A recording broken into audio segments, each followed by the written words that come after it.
Student friends, good morning. पिछले video में हमने जो आपके सिलेबस के बारे में बताया गया था।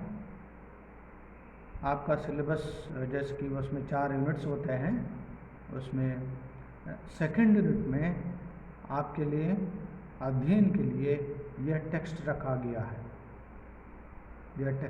गया है कालजयी लघु कथाएं, सेकंड यूनिट में। तो यह पुस्तक का नाम है मित्रों, और इसका संपादक है बलराम। तो इस पुस्तक में आपको अध्ययन के लिए 5 लेखकों की छोटी छोटी कहानियाँ हैं, माने लघु कहानियाँ हैं। तो पहला लेखक है या कहानीकार है असगर वजाहत। उनकी 3 कहानियाँ हैं, सच्चाई, 4 हाथ, रूह हैं।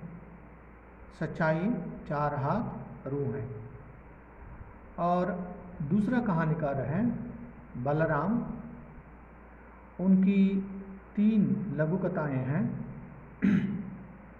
दूसरी गुलामी, माध्यम, आदमी। और एक कहानीकार है सुकेश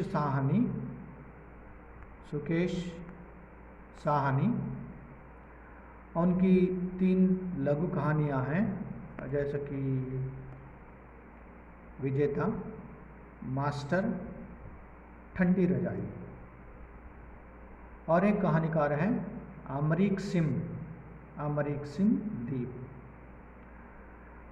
उनकी लघु कहानियाँ हैं गर्व से कहो, उसकी बदौलत और प्रेम। गर्व से कहो, उसकी बदौलत और प्रेम। उसके बाद अंतिम कहानीकार है गिरीश पंकज की भी 3 कहानियाँ हैं, काशीवास, हार्ट अटैक और ईश्वर की पूजा। काशीवास, हार्ट अटैक और ईश्वर की पूजा। इस प्रकार आप लोगों को आपके सिलेबस में अध्ययन के लिए सेकंड यूनिट के अंतर्गत 5 कहानीकारों की लघु कहानियों को रखा गया है। तो मित्रों, अब हम इस सिलेबस के अनुसार आगे बढ़ेंगे। तो यहाँ पहली कहानी है असगर वसात की सच्चाई। कहानीकार का नाम है असगर वजाहत। जो लघु कहानी जो है उसका नाम है सच्चाई। लघु कहानी का नाम सच्चाई।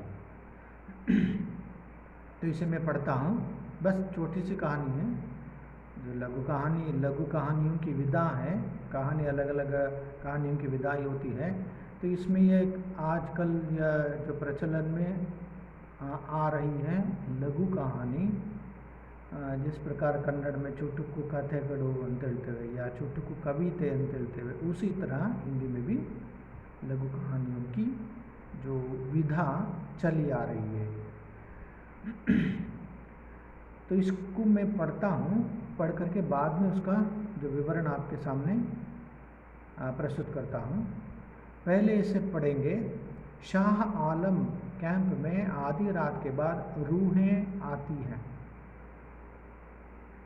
एक दिन रूहों के साथ शैतान की रूह भी चली आई।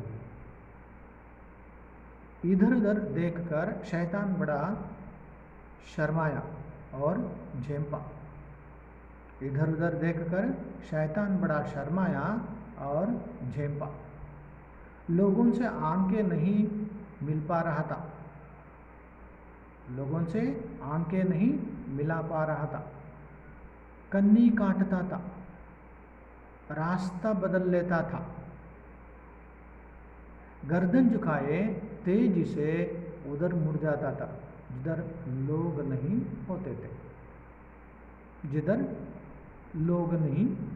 होते थे। आखिरकार लोगों ने उसे पकड़ लिया।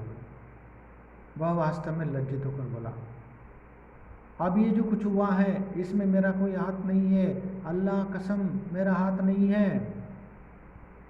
लोगों ने कहा, हाँ हाँ हम जानते हैं, आप ऐसा कह नहीं सकते, आप ऐसा कर ही नहीं सकते, आपका भी आखिर एक स्टैंडर्ड है ना, आपका भी आखिर एक स्टैंडर्ड है।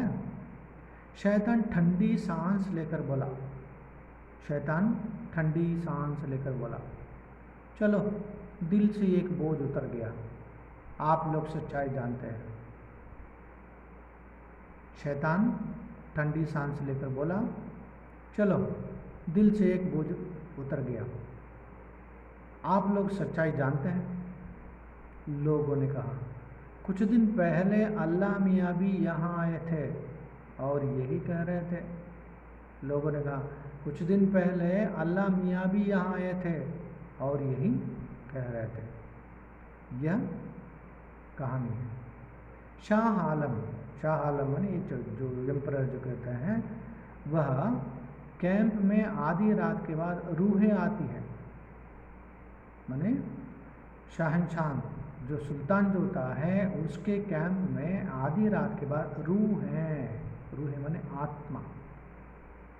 आत्माएं आती हैं, अलग अलग आत्माएं आती रहती है उस कैंप में। एक दिन रूहों के साथ शैतान की रूह भी चली आई। एक दिन उस आत्मा के साथ एक शैतान की भी आत्मा चली आ गई। अद्भुत आत्मा बड़ा बर्तन। इधर उधर देखकर शैतान बड़ा शर्माया और झेंपा। तो शैतान उसको क्या है, ये नया सा वातावरण लगता है और क्या है, वह बड़ा शर्माता है, नाच के पटकुड़दू और झेंपा, वो थोड़ा सा डर भी लगता उसे। इधर देखकर शैतान बड़ा शर्माया और झेंपा, थोड़ा सा उसे डर भी लगने लगता है। लोगों से आंखें नहीं मिला पा रहा था, तो लोगों को देखते हुए उनको ठीक तरह से आंखें मिलाना, दृष्टि टुनोडू, उनको ठीक तरह से लोगों को वो ठीक तरह से देख नहीं पाता। इधर उधर देखना, अगर लोग सामने रहते हैं इधर उधर ऐसा इस तरह देखना, कन्नी काटता था, उनकी दृष्टि से इधर उधर चला जाता था, दृष्टि के मैंने उनके सामने नहीं जाता था, रास्ता बदल लेता था। अगर जिस रास्ते से वह जाता है तो वहाँ पर अगर कोई लोग मिल जाते हैं तो रास्ता बदल कर इधर से उधर चला जाता था। गर्दन झुकाए तेजी से उधर मुड़ जाता था। गर्दन, अपना गर्दन जो होता है उसे झुकाना, ऐसा करना, झुकाकर वह क्या करता, तेजी से मैंने वेरी फास्ट उधर मुड़ जाता था जिधर लोग नहीं होते। कहाँ में, अगर जहाँ लोग होते हैं, जिस रास्ते पे वो जाता रहता है उस रास्ते में अगर लोग दिखाई देते हैं तो वह क्या करता था, उनसे हट करके वह तेजी से वह अपना रास्ता बदल देता था। रास्ता किधर की मैंने किस ओर बदलता, जहाँ कोई भी लोग नहीं होते हैं, कोई भी नहीं होते हैं, उस ओर वह जल्दी से चला जाता था। आखिरकार लोगों ने उसे पकड़ लिया। कोनेगे जना अदनेड़ को तरह उसे पकड़ लेते हैं। वह वास्तव में लज्जित होकर बोला, सच में ही उसे लज्जा होती है, वह शर्माने लगता है।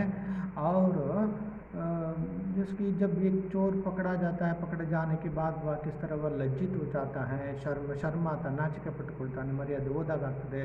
तो तब वह बोला, अब ये जो कुछ हुआ है इसमें मेरा कोई हाथ नहीं है। ಇದರಲ್ಲಿ ನನ್ನೇನು ಕೈವಾಡ ಇಲ್ಲ, ಅಲ್ಲಾಹ್ ಕಸಮ್ मेरा हाथ नहीं है, ದೇವರ ಮೇಲೆ ಪ್ರಮಾಣ ಮಾಡಿ ಹೇಳ್ತೇನೆ ನನ್ನದೇನು ಕೈವಾಡ ಇಲ್ಲ ಅಂತೇಳಿ। लोगों ने कहा, हाँ हाँ हम जानते हैं, नंदी गोतु, आप ऐसा नहीं कर सकते, आप ऐसा नहीं कर सकते, हमें मालूम है, आपका भी आखिर एक स्टैंडर्ड है। मैंने यहाँ व्यंग्य किया जाता है, मैंने हर व्यक्ति का अपना अपना एक स्टैंडर्ड जो होता है, स्टैंडर्ड माने जो पर्सनालिटी जो होती है वो होना चाहिए। तो तुम भी रूह हो, तुम्हारा भी, तुम शैतान है, शैतान की भी रूह होती है, तो उसके अनुसार तुम्हारा भी एक स्टैंडर्ड होता है। तो ऐसे इस तरह की गंदी हरकतें नहीं कर पाएगा। क्यों? क्योंकि तुम्हारा भी एक स्टैंडर्ड होता है ना। शैतान ठंडी सांस लेकर बोला, तो तब शैतान को क्या है, एक तरह की सांत्वना मिल जाती है, समाधान आ जाती। तो वो बोला चलो, दिल से एक बोझ उतर गया। एक बोझ मने ಹೊರೆ, ಹೃದಯದಿಂದ ಒಂದು ಹೊರೆಯನ್ನು ಇಳಿಸಿದಾಗೆ उतर गया दिल से। आप लोग सच्चाई जानते हैं, आप सभी लोग सच्चाई क्या है इसमें मेरा हाथ नहीं है और किसका होगा कोई बात, मगर मेरे बारे में आप जानते हैं, मेरे बारे में सच्चाई क्या है आप जानते हैं ना, बस इतना काफ़ी है, मैं संतुष्ट हो गया। फिर से लोगों ने कहा, कुछ दिन पहले अल्लाह मियाँ भी यहाँ आए थे और यही कह रहे थे, ಸ್ವಲ್ಪ ದಿನ ಹಿಂದೆ ದೇವರು ಇಲ್ಲಿ ಬಂದಿದ್ರು। वो क्या कह रहे थे? वह भी यही कह रहे थे कि इसमें मेरा कोई हाथ नहीं। तो इस प्रकार यहाँ यह कहानी, लघु कहानी जो है समाप्त होती है। तो यहाँ लेखक माने कहानीकार जो है, जो वास्तविक स्थिति जो होती है उसका वे चित्रण करना चाहते हैं और अपना विचार इस प्रकार इस कहानी में व्यक्त करते हैं। यह एक लघु कहानी है।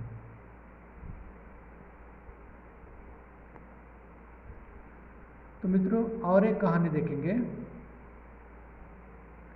लघु कहानी 4 हाथ।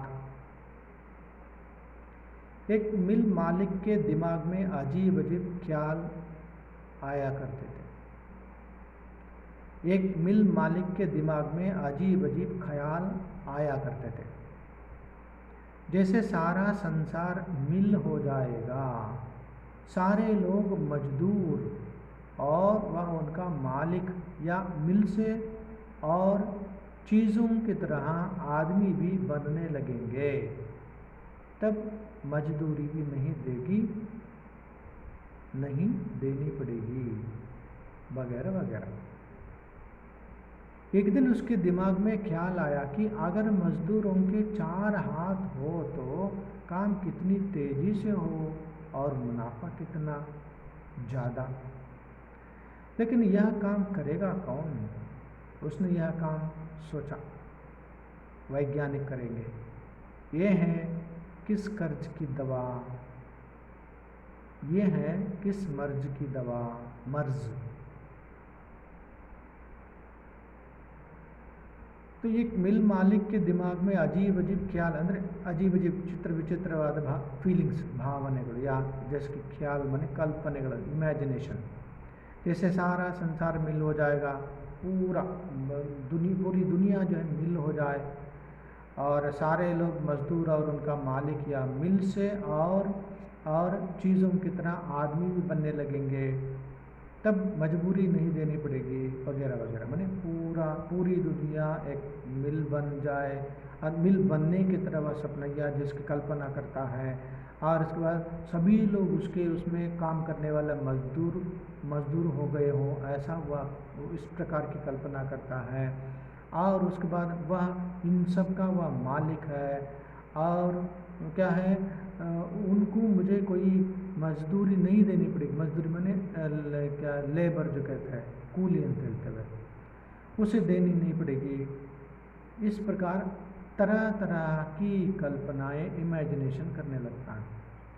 एक दिन उसके दिमाग में ख्याल आया, ಅವನ ತಲೆಗೆ ಒಂದು ದಿನ ಐಡಿಯಾ ಬರ್ತದೆ ಅಥವಾ आलोचना या जैसे इमेजिनेशन है कि अगर मजदूरों के 4 हाथ हो, अभी मजदूरों के 2 हाथ है, 2 हाथ से भी काम करते हैं, अगर मजदूरों के 2 हाथ के बदले 4 हाथ हो जाए, 4 हाथ हो जाए, कितना अच्छा होता और कितनी तेज़ी से ಎಷ್ಟು ಬೇಗ ಕೆಲಸ ಆಗ್ತದೆ। देन इसके बाद 2 हाथ से काम करने से भला 4 हाथ से काम करने से उसका ज़्यादा मुनाफा होता है, मुनाफा मैंने प्रॉफिट, ಹೆಚ್ಚು ಲಾಭ ಸಿಗ್ತದೆ। इस प्रकार वह सोचने लगता है, यह इस प्रकार उसके मन में कल्पना होने लगती है। लेकिन यह काम करेगा कौन? उसने यह काम सोचा, तो वो सोचता है हाँ ठीक है, एक मजदूर के 4 हाथ होनी चाहिए, तो 4 हाथ बनाएगा कौन? तो सोचने लगता है ये वैज्ञानिक करेंगे, ये वैज्ञानिक करेंगे। तो इस मर्ज की दवा माने जो इसके पे मेडिसिन जो कहता है, इस बीमारी की दवा कौन कर सकता है? उसने यह काम करने के लिए बड़े वैज्ञानिकों को मोटी तनख्वाह पर नौकर रखा। तो वह किस काम के लिए वैज्ञानिकों को अपनी नौकरी में रखता है? हर मजदूर के 4 हाथ होने चाहिए, वैज्ञानिकों को हर मजदूर के 4 हाथ बनाने चाहिए। इसके लिए वह क्या करता है? वैज्ञानिकों को अपने यहाँ नौकरी में रख लेता है। कई साल तक शोध और प्रयोग करने के बाद वैज्ञानिकों ने कहा कि ऐसा असंभव है कि आदमी के 4 हाथ हो जाए। तो यह मैंने यहाँ पर पूंजीवादी मानसिकता का यहाँ पर लेखक चित्रण करता है। पूंजीवादी मानसिकता किस प्रकार की होते हैं? वह पूंजीवादी लोग आदमी को महत्व नहीं देते। आदमी से जो फायदा है, फायदे के रूप में जो मुनाफा मिलता है, उसको ज़्यादा वह महत्व देता है पूंजीवादी व्यक्ति। तो कई साल ಸಂಶೋಧನೆಗಳೆಲ್ಲ ರಿಸರ್ಚ್ ಎಲ್ಲ ಆಗ್ತದೆ। ದೆನ್ उसके बाद अंत में वैज्ञानिकों ने कहा कि यह काम असंभव है, हर मजदूर के 2 के बदले 4 हाथ बनाना नामुमकिन है, यह काम नहीं होगा। मिल मालिक वैज्ञानिकों से नाराज हो गए, उसने उन्हें नौकरी से निकाल दिया। तो उसके बाद क्या करता है? वो इनकार कर देते हैं, नहीं होता है, 4 हाथ बनाए नहीं जा सकते। तो उसके बाद वह मिल मालिक क्या करता है? उनको अपनी नौकरी से हटा देता है। मिल मालिक वैज्ञानिकों से नाराज हो गया, उसने उन्हें नौकरी से निकाल दिया और अपने आप इस काम को पूरा करने में जुट गए। तो वह क्या सोचता है? नहीं, अभी वैज्ञानिकों से यह काम नहीं होगा, मैं स्वयं ये काम करूँगा। उस काम में अपने आप को वह जुट जाता है, ತೊಡಗಿಸಿಕೊಳ್ತಾನೆ। उसने कटे हुए हाथ मंगवाए और अपने मजदूरों के फिट करवाने चाहे, पर उनसे काम नहीं हो सका। तो वह क्या करता है? और 2 हाथ मंगा करके हर मजदूर को 2 हाथ फिट करने का काम करता है या काम करवाता है, मगर वो नहीं होता। फिर उसने लोहे के हाथ फिट करवा दिए, पर मजदूर मर गए। उसके बाद क्या है? 2 हाथ के साथ लोहे का हाथ उनके साथ वह फिट करवा देता है, तो उस लोहे के हाथ के वजन से मजदूर मर जाता है। आखिर एक दिन बात उसकी समझ में आ गई, अंत में उसको यह बात समझ में आ जाती है। उसने मजदूरी आधी कर दी और दुगने मजदूर नौकर रख लिए। लोग तरह तरह के उपाय करने लगते हैं। तो वो पहले सोचता रहता था कि हर मजदूर के 4 हाथ हो, मगर अभी क्या करता है? उसके लिए और एक वह उपाय कर लेता है कि उसने मजदूरी आधा कर ली। जो एक मजदूर को जो मजदूरी ಕೂಲಿ ಹೆಂಗೆ ಕೊಡ್ತಾ ಇರ್ತಾನೆ ಅದನ್ನು ಅರ್ಧ ಮಾಡ್ತಾನೆ, कम करता है, कम करके दुगने मजदूर नौकर रख लिए। अभी जितने उदाहरण के लिए 100 मजदूर होते हैं, उनके बदले में 200 मजदूर रख लेता है और उसके बाद पहले जितना जो मजदूरी के रूप में देता रहता है उससे उसको आधा कर देता है और बाकी बचा हुआ आधा जो है, जो नए सिरे से जो लगे हुए होते हैं नौकर, उनको वह मजदूरी के रूप में देने लगता है। तो यह आदमी की तरह तरह की सोच किस प्रकार की होती है, उसका उल्लेख यहाँ पर कहानीकार इस कहानी के द्वारा प्रस्तुत करते हैं। मित्रों, आज के लिए इस वीडियो में इतना काफ़ी है। अगले वीडियो में और एक विषय के साथ मैं आपके सामने उपस्थित होता हूँ। Thank you, take care.